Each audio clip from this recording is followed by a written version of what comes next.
Hey everybody, it's Rob from Flailthroughs. This is Gundam Battle Operation 2, and this is a guest video from Demolition Hound in the newly buffed GP02 MLRS. Got a request I'm working on with this, but it is still coming along, so Demo is nice enough as to offer me this post-buff video. And yeah, they've given it quite a bit of useful changes. It now has the vertical missiles reload a little faster. The main weapon rockets reload a little quicker. It moves quicker. It has a little bit better boost speed, I believe, too. And I think probably one of the most useful things, they've given it explosive reactive armor, which protects you against splash damage. So that means that if somebody fires their grenade launcher or bazooka around your shield, it's going to be harder for them to stun you. So that, I think, is going to be really valuable for this. I believe the beam bazooka version has maneuver armor, which this doesn't, but still, yeah, I feel like that's a good, adaptation for the support version to have. Yeah, the vertical missiles are really good. They're a little bit hard to target accurately because they're, vertical launching missiles. But as you can see, they also have great range. So, and very broad splash damage, which just took that person out. So, yeah, currently Demo, who already got killed pretty quickly because he got jumped by the raid, is the only member of the Allied team currently on the field. So, luckily, luckily most of the enemy team is not moving in, and the Allied team is now starting to spawn in, so that is good. Yeah. They all kind of took the long way around. I think so. It would be harder for Demo to just pelt them with missiles as they came through. But, yeah, just also, luckily they took long enough for the rest of the team to come in. They may, in fact, have remembered, which sometimes I do, more frequently I don't, that it is not a good idea to charge a solitary enemy near the enemy base because everybody else can spawn in right on top of you and just, wipe you out if you're not careful. So, yeah. Good damage there, 2367. But yeah, there's a bunch of buffs for this at different levels. The level 3 here has most of them, because this is a 650 room. So it's got to be the level 3 MLRS, and yeah, I'll go over the full list, of course, at the end of the video. But yeah, so far so good. Fairly close score with 5 minutes remaining. And here comes somebody along the outside who got splashed. Something just hit him with fin funnels. I'm going to say at 650, probably the narrative CPAX, which I believe will have type advantage, so yeah, that makes sense. Yeah, funnels are a good option for getting around that gigantic shield, because yeah, that shield, of course, has like 25k hit points, I think it is, so yeah, now it's harder to stun this by shooting around the shield unless you're a really good shot, so yeah, that's going to be a thing. Just because I haven't mentioned it lately, in case you didn't know this, there are mobile suits with the active guard skill or a defense mode skill that let them put up their shield in front of them, but there is functionally for the average mobile suit no block button in GP02. Shields are positional, so you tend to hold them in front of you when you're backing up. So yeah, if knowing where your shield is likely to be based on how you're moving is basically how you make best use of shields in GP02. So yeah, if somebody's moving in on you and you back up, that will pull your shield in front of you. It will usually be off to your side when you are just moving around regularly. I believe it goes further out to your side when you're boosting forward. So yeah, careful of that. Okay, that is a Psycho Baru down. Nice. And yeah, both of the GP02s have had flap booster for a while, which lets them, take off in the same way that the Demeter can. But also, I believe they gave it a few other things to help its boost efficiency on that. Yeah, that's definitely a narrative from the Psychomune net going on over there at the front of the field. But yeah, this is where those re-readying missiles get to be a lot even better, because yeah, you can get a lot of those it's a little bit easier to hit with both kinds of missiles now, which was previously kind of just a matter of luck. It was easiest to just launch the vertical missiles and then hope you could hit with the horizontal ones to keep something still long enough for the verticals to hit them. It's better than that now, so yeah, I've always liked the MLRS just because, just hanging out in the back and lobbing big missiles is a fun way to fight. So there's not a ton of things that have that ability, and even fewer the same way that the MLRS handles it. So yeah, always happy to get buffs to things with interesting and unique or nearly unique playstyles. So, but yeah, look how much Demo can just bombard groups from all the way across this colony. That is really good. Didn't quite stop the Psycho Bawu before it could knock him down, but did stun it in the end. It's moving on to work on everybody else. Another quick Vulcan kill there. Yeah, both the GP02s also have excellent Vulcans with good damage and fast fire. So, don't sleep on those if you're waiting for all your missiles to come back. They're really good.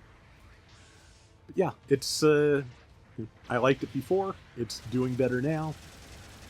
It's one of those things where you go, this needed a buff, really? But, the stats they show will show, yeah, it did. But, yeah, okay, Psycho Bawu's Psycho Plate Shield just to 8 in attack, which is a great time to be hitting it from the back. That was an easy assist with everybody focusing it down. Looks like the enemy team has taken most, but not quite all, of the checkpoints, which, yeah, a lot of teams like to do that. It can be very frustrating when they do that, but yeah, this is a good place to just crouch and get ready, because yeah, the amount of splash damage Demo has makes him a great candidate for keeping that point clear. But the point is clear, it is under their control, so now just time to find something and shoot it. Or multiple somethings and shoot them. Yeah, that was a good grouping there, and they're all kind of moving back and forth in that little area, so yeah, that's a great place to be throwing missiles right now. 40-some seconds left. They've got a 3,000 point lead. That's a good lead to have. Not insurmountable at this price, obviously, but yeah, good start. And if he can get everything, knocked down and maybe get some more assists piled on that score too, they may be able to pull away a little bit more in the time that's left. All right, and yeah, that's one of the Gaplants. I'm not sure which one. Might be the TR5. I'm getting worse and worse at keeping variants apart in this game as we get more and more variants in this game. But I think that's probably the TR5 and not the Ingrid Zero. I like the Ingrid Zero, though. Okay, good last second kill there. Yeah, I'm going to say at this point they've got it for sure. All the weapons were coming back, so didn't quite have time to finish off that one down there. But again, somebody else did, I believe, and that was still a really good round. Yeah, that was fun. So let's take a look at what we're looking at here. 4635 out of 16k. Somehow out-damaged by one of the other suits, but even so, 6 and 2 and 130,000 damage, so yeah, not out-damaged by particularly much. So that is going to do it for today's Gundam Battle Operation 2. We'll be back soon with more. Till next time, everybody take care and have fun. Later! Okay, so here's the particulars of all the buffs. The speed from the base level has been increased from 115 to 130. Level 3 and 4 apparently got 120 speed at some point in the past, so they now have a walking speed of 135. Boost speed has gone up from 180 to 190. Thruster capacity went up 10 points to 75. At level 4, it went up another 5 from 65 to 80. It got, starting at level 1, it got more part slots, went from 7 to 8 in close range, 15 to 16 mid-range, and 18 to 20 at long range. The higher levels, of course, will have more. Yeah, it got explosive reactive armor level 1, which keeps splash damage from stunning it as easily. It got flight control program level 2, from level 1 onwards, which is the one that lets you either jump or boost in midair. Flight control program level 3 it was given to levels 3 and 4, so that should also make it more boost efficient to do those things.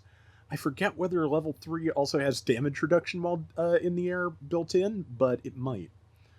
Level 3 got thruster output increase, which is going to give it another few points of thruster power, I believe. And the level 4 got thruster output increase level 2.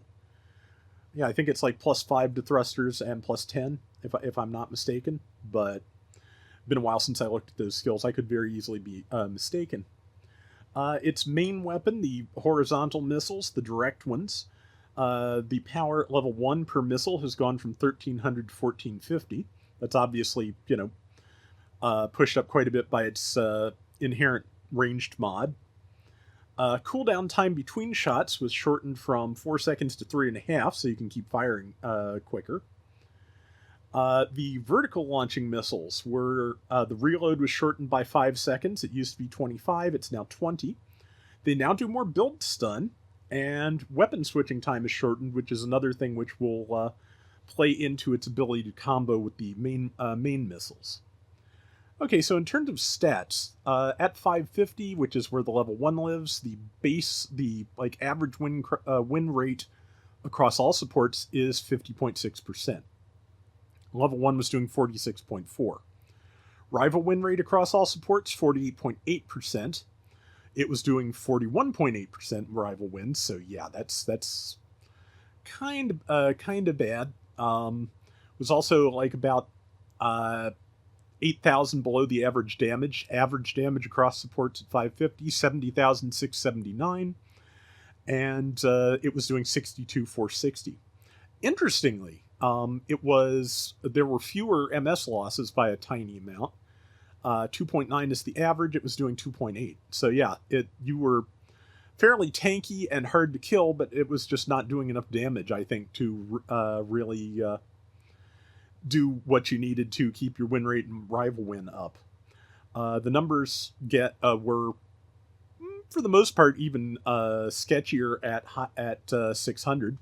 They're 50.4% average across all supports. It was doing 46.7, so a little bit better, both in the fact that it had a slightly higher average win rate and the overall average is slightly lower. But then you get to rival win, where the average rival win rate for supports was higher, also at 50.4%, and it was beating its rival 37% of the time. At that cost, average damage is up to 78,500. It was doing 64.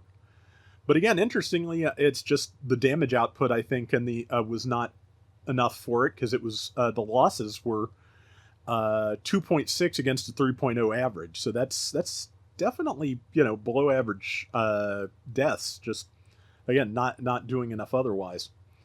Support type average at 650 is 52% wins. It was doing 46.3. So yeah, that's a real big disparity. And yeah, 39% against a rival win against a 52.9% average. And yeah, 67 damage against 86,984 average. Still slightly lower on deaths though, which is interesting. And then at 700, similar numbers. But that's where the damage is really terrible, because supports at 700 average 104,726 per round. And it was doing a little tiny bit over half of that, 58,071. Yeah, so still taking fewer deaths than average, interestingly. But yeah, it was just the damage was not there, which I find interesting because it's ballistic damage, which not always the move to build for ballistic defense at 700. So yeah, that's a really kind of odd thing. But yeah, going to be interested to look back at this in a month. If you look at the older videos and click on the link for the updates for previous months, they will have updated the numbers to show you how they've changed based on the buff. So you can see for yourself if the buff did what they wanted it to do, which is nice.